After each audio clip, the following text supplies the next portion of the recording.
Let's talk about how to grow on TikTok in 2021. Oh shit! Actually, So when it comes to TikTok, the algorithm can be just like 2020, the whole year, which is unpredictable as fuck. So because of this, I took the time in the past few months to really understand and research the algorithm. I went on business development, aka spying, on some of the creators I work with to help them grow their business and get brand deals. One of them being King Science with 10 million followers, another one being Jordan and Sage with 1 million. So basically, I've tried to understand not only my account on how to grow my TikTok, but also some other creators I work with. Because of this, I came up with a list of things we should know to grow our account. And honestly, if these don't work, there's a chance it might not work because TikTok's so unpredictable. Anyways, the point of this video is just to increase our chances in growing. So if you want to know more, just keep on watching. If you are wondering why I'm in my car right now, I'm actually picking up my surfboard from the surf shop. If you guys don't know, why would you know? I broke my surfboard last month and I literally cried.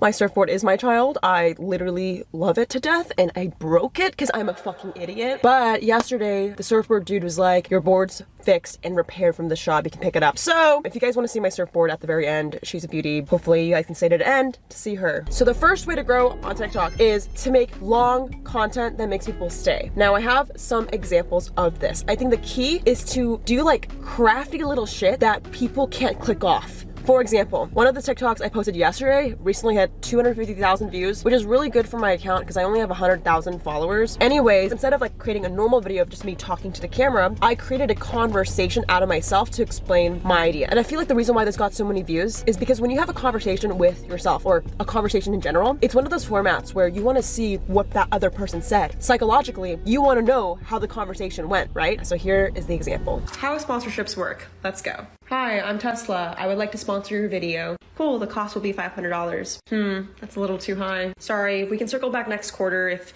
maybe this is out of your budget, but that's my rate for now. So as you can see, because of that, the average watch time is 39 seconds, which is a really, really good watch time on TikTok. Hence, everyone's scrolling so fast. Like 39 seconds is a long time. So if you haven't tried creating a longer video using conversations, try it out. Another variation of this is using like text message bubbles. I've seen people literally like text themselves back and forth to like convey an idea. Here's an example of what I'm talking about. Texting Courtney, I'm gonna ask her to dinner. How should I text it? Let's get dinner, or do you want to get dinner? Go with let's get dinner. So you're like assertive, confident for sure. I think it's so funny, like someone was doing voice impressions and instead of just like almost just talking to camera and doing the voice impression, they like scrolled down on their text message and played an audio of the voice impression. And it just makes sense because psychologically, again, like you just want to see this text message thread. And I think the reason why it works is because it's this back and forth like mentality where, you know, if you're talking to someone, you want to know what they say. And the number one thing that stops my heart from moving is when someone types a message and you see the bubbles, you just like want to know what they're saying. I think that's why it works. So that's a strategy you guys can do interchangeably. All right, the second one. This one, I call it the what the fuck. It's kind of like you gotta,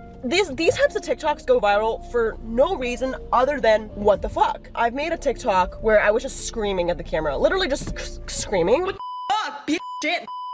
And it got like a couple 100,000 views and it's stupid. It's literally stupid, but you guys know what I'm talking about. Like you will see on your For You page random stuff that goes viral and I think it has this wow factor that is unexplainable and I just don't know why anyone would watch it, but it gets views and I don't know how to mimic it because you can't just scream randomly, but definitely when you're out and about in your life and you see something that's like what the fuck, whether it's a chicken that looks like an ostrich running across the road, like take a video of it and upload it because you'd be surprised how TikTok would respond to it. It's quite crazy. Oh my god, people are watching me vlog. Mirror skirt, mirror skirt. See, like that. If I literally put that moment of me driving and I'm making weird noises on TikTok, I swear to fucking God, it would do well. Like I feel like the point of TikTok is either you're making super educational, high production videos that are so good, or it's just like, what the actual fuck? Skirt, skirt, skirt. All right, so the third way to grow on TikTok that I find works so fucking well is basically making a TikTok with a trendy audio, but add some spice. The reason why this is so important is because I see a lot of creators just posting the audio and there's nothing new with it. And especially if there's 100 million people making the same TikTok with the same audio, you gotta stand out. So let's talk about examples of how to add some spice. King Science is the #1 animator on TikTok and I was working with him this year, just working on some brand deals and management and stuff. And I was asking him like, how the fuck do you get 30 million views on a video? Now, before I explain the answer, my friend here is gonna give me something real quick. Hello. Do you have the drugs? I mean, the goods? How much do you want for the pound? Oh gosh, that's so cool. I really like it. Oh, you want to say hi to my vlog?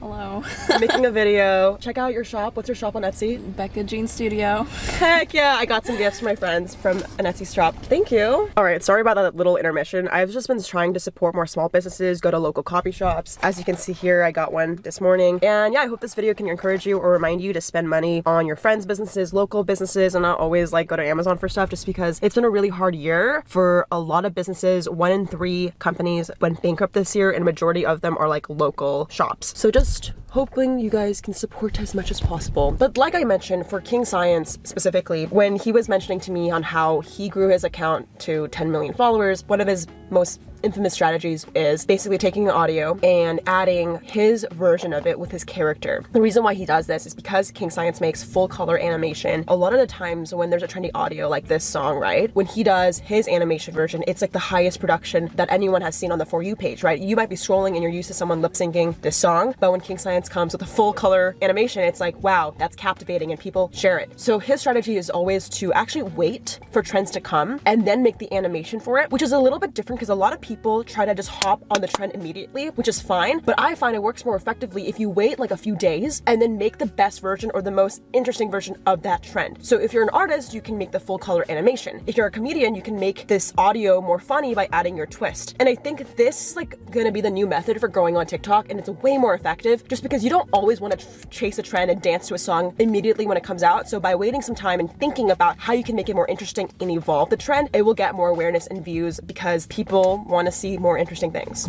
Hope that makes sense. This is gonna go into my 4th tip, which is stitching audio. So stitching audio essentially is when you take a video that's existing on TikTok and you stitch it. So you basically take that clip, add it to the front of your video, and then you react to it typically. Now, I've done a lot of stitches before. This is an example of one we did at the green room. It's a little bit savage. I can't talk right now. I'm doing hot girl shit. Fuck being good, I'm a bad. Hey Abby, it's your boss here. I'd really appreciate it if you stop playing the snake game.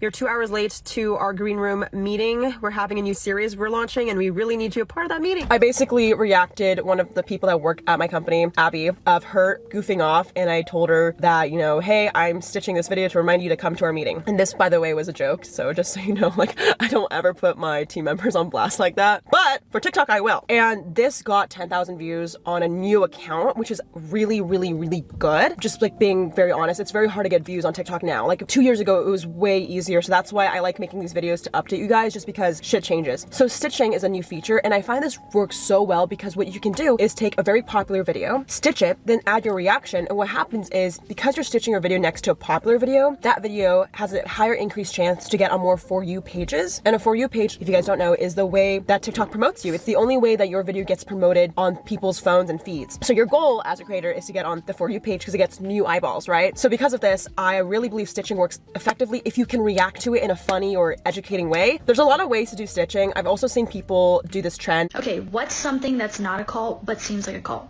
Life coaches. So you can also be the start of the stitching. So for example, say you don't want to react to someone's video, but you want to start the stitch, you can ask people to stitch your video in response to it. So I've seen it go both ways, and they're very effective if you want to make some laughs and react to something, or don't roast people. It could lead to bullying. Actually, I have a whole video on cancel culture and why we need to be more careful on internet responses and criticism. So if you guys want to see a whole video about how to be better on the internet, check the link in the description box, because I think cancel culture is a real thing and can be very dangerous if you're consistently like roasting people, which can be very easy on TikTok. Like roasting people is a real, okay, actually that goes into my 5th tip. You can roast people. Like roasting people and starting drama on TikTok is super effective. I'm really surprised no one talks about it on YouTube in terms of like how to grow, just because if you start drama, like, bro, people be heated. People will be really interested in that situation. And your goal on TikTok, right, is to get on more For You pages. And the only way to do that is if you have a long watch time, if people are, you know, invested, rewatching, looping, right? So because of that, sometimes you have to start some heat. I personally don't like this method because I'm too much of a people pleaser. I want friends. But my friend Gianna, or Vat Gianna on TikTok, makes diss tracks roasting big TikTok creators, and typically she's friends with them, so it's not like gonna be that rude. But it is really interesting because she generates millions of views every video, and they're very consistent. And I think the reason why is because although you might not know Gianna, but she's roasting someone you do know, you're kind of like invested into, you know, is this really true? Is the beat good? Like, you know, making a song or a diss track is really good because music is very loopable, it's catchy. And I think when you roast someone, you make a song about it, and you are funny, that's what gets people really invested. So if you'd like, you can start to go into that territory, but just so you know, it could be very negative in the internet culture, but to each their own. The next one I have is live. Going live on TikTok might not be as effective if you don't have an initial following. I think going live on TikTok works really well once you make some videos, you have some followers, and you want to take it to the next level. A good example of this is Jordan and Sage. They are bus life creators that I work with at my company to help them grow strong businesses. But we've been meeting for the past few months, and I recently encouraged them to go live just to experiment with it because I had no fucking idea if live worked. But they told me they want live for 30 minutes for 7 days straight. And every time they went on live, they got an initial boost of more followers. Like, I believe they told me that they got 5,000 extra followers every time they went on live. And I think the reason why is because when you go on live, you know, TikTok's goal is to get users to stay on it, right? So say you have some people staying on your live for 30 minutes, right? TikTok sees that and boosts some of your older videos up and will help attract more followers. And I feel like this is something I still need to test more, but Jordan and Sage did it. I tried it. It did work. I got like another 100 followers every time I went on live after the live ended. So let me know if you try this, just because I think live is fairly new, but it helps so much in terms of like boosting your account after you make a couple videos. The last tip I have is getting verified people to comment. Now, this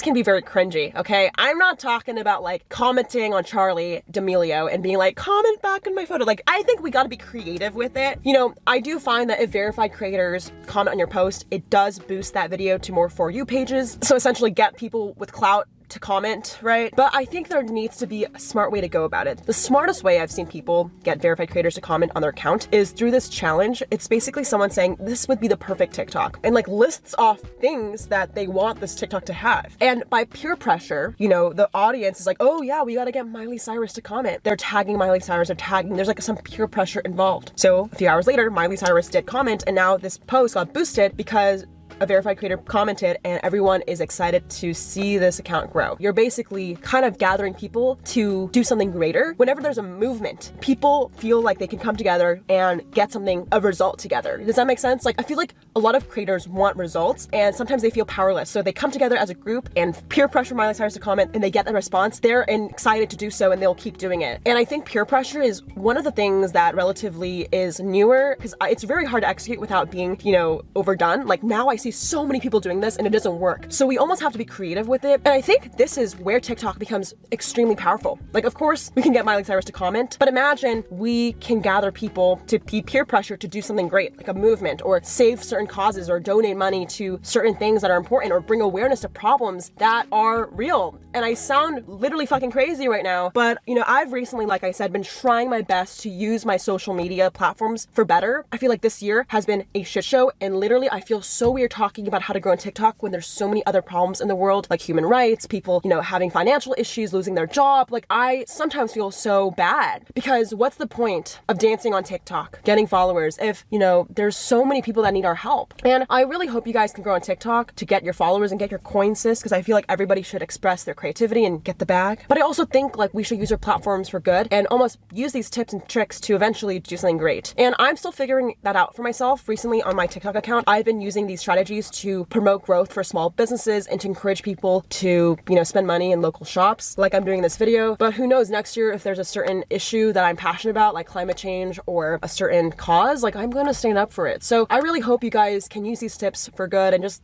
I don't know, find something that you care about, and don't always feel pressured to just follow the trend. Like, feel free to speak up and talk about shit that you want, because that's at the end of the day what a social media platform should be used for, which is helping people and obviously entertaining and making people smile. But I think TikTok's so powerful that we can do a lot more than that as well. Anyways, you guys are probably bored of me talking, but if you enjoyed this video, like this video and let me know if you have any questions. I will answer some questions at the very end of this video in terms of your guys' account. I'm gonna actually go on TikTok live to see if any of you guys have questions. But first, I want to pick up my fucking surfboard. You guys, I haven't seen it in so long, so I hope she's okay. So let's go drive.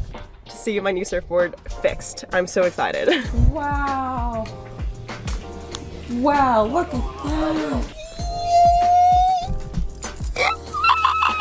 She's so pretty. Guys, we got the surfboard. Thank you so much, Gordy, for fixing my board. Gordy is a local surf shop in Central California, so if you ever need your surfboard fixed, go to Gordy. Yeah, this board had literally like 7 million dings on the side of it because I dropped it on the cement because I'm an idiot. The wind flew and I dropped it and it shattered the board, but it looks brand new. So thank you so much, Gordy. Look at me. I'm literally color coordinating with my board.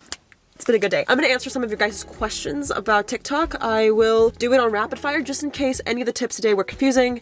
I'm gonna let you guys take the show and ask me anything. All right, let's go. I'm gonna take 3 questions. All right, the first question is from Octo Nation. Thank you, Octo Nation. All right, so you asked, should you pick a niche prior to getting on the platform or just throw spaghetti to the wall? Just throw spaghetti to the wall. Like literally just throw spaghetti to the wall. I like made 20 TikToks in the span of 2 days and like it was all over the place. I made some rants, I made some brand deal videos, and my last video got like 250,000 views and it was me like doing this random skit about influencer marketing, and now I kind of know what to do now. So like I literally believe in throwing so much shit at the wall unless you're someone that's like really fucking talented. Like if you're a musician or you're like an animator and you know your shit, then like stick to it. But if you have no, like you would know, like the fact that you're asking this question means typically not that you don't have talent, but like you don't know what you want to do yet. So just throw shit at the wall. Hope that was helpful. All right, what's the formula from the FYP? So the FYP stands for For You page. I would say, you know, the formula does not ever exist. It always changes, but I would say the formula is a combination of 3 things. It's like watch time, how long your video is, how many comments, like engagement, like shares and comments, and loopability, how many times people rewatch it. Those I think are the 3 main ones, but again, like there's so many and every day I'm learning. So if you guys have any ideas, let me know. The last question is,